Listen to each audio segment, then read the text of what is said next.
கனவுகள் காணுகிற கால் சட்டை பருவத்தில் என்னை ஆட்கொண்ட அண்ணன் வைகோ மறுமலர்ச்சி திமுகவை தொடங்கினார்.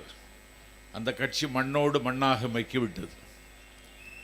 அந்த இடத்தை இட்டு நிரப்புவதற்கு 6000 ஏக்கருக்கு அதிபதி அன்னை இந்திராவினுடைய அம்பாசிடர் என்று பேசப்பட்ட கபில்சலம் கருப்பையா மூப்பனார் வந்தார்.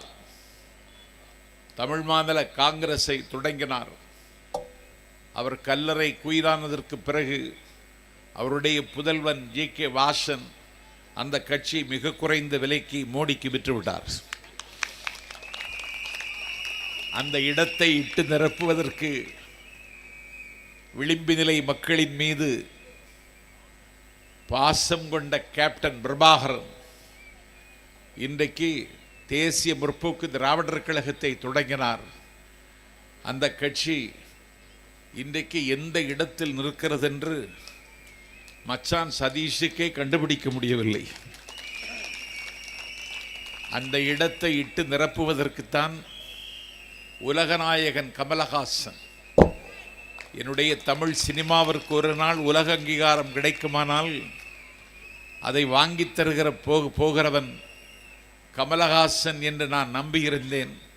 அந்த கமலஹாசன் தொலைக்காட்சி பெட்டியை உடைத்து திமுகவிற்கு எதிராக ஒரு போரை அறிவித்து மக்கள் நீதி மையத்தை தொடங்கினார். இன்றைக்கு கமலஹாசன் டார்ச்சை தொலைத்துவிட்டு அறிவாலயத்தின் திண்ணையில் ஒரு ஓரத்தில் படுத்து கிடக்கிறார். அந்த இடத்தை இட்டு நிரப்பத்தான் சிங்கத்தமிழன் சீமா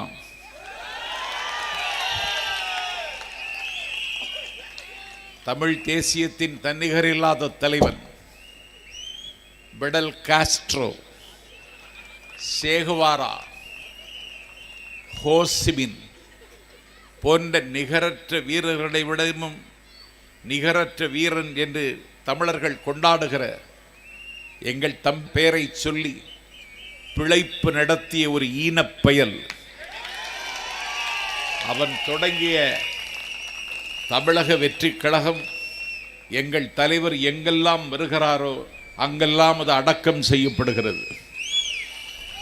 எல்லா கட்சிகளும் தோற்ற பிறகு தொலைந்ததற்கு பிறகு அரசியல் மாற்றமும் ஆட்சி மாற்றமும் சாத்தியம் இல்லையா என்று தமிழ்நாட்டு மக்கள் கவலையோடு காத்திருந்த பொழுது உங்கள் கவலைக்கு மருந்தாகிறேன், விருந்தாகிறேன், இதோ தமிழக வெற்றி கழகத்தை தொடங்குகிறேன் என்று எங்கள் தலைவர் தமிழக வெற்றி கழகத்தை தொடங்கி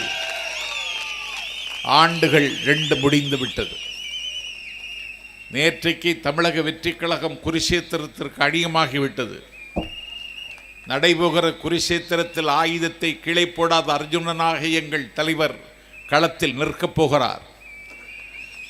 கழகத்திலே களம் காணுவதற்கு ஆர்வம் உள்ளவர்கள் வாருங்கள், விருப்பமனு கொடுக்க வாருங்கள் என்று கேட்டால் டாக்டர் அருண்ராஜுக்கு சொல்லுகிறேன், என் தம்பி ராஜமோகனுக்கு சொல்லுகிறேன், ஒரு மாணவனாக அரசியலை பயின்று கொண்டிருக்கிற நாஞ்சல் சம்பத் சொல்லுகிறேன், இந்திய துணைக்கண்டத்து அரசியல் வரலாற்றில் ஒரு கட்சியில் களம் காணுவதற்கு 10,000 பேர் 2.5 மணி நேரத்தில் விருப்பமனு பெற்றார்கள் என்றால் இந்தியாவிலே அது தமிழக வெற்றி கழகத்திற்கு மட்டுமே அந்த தகுதி உண்டு.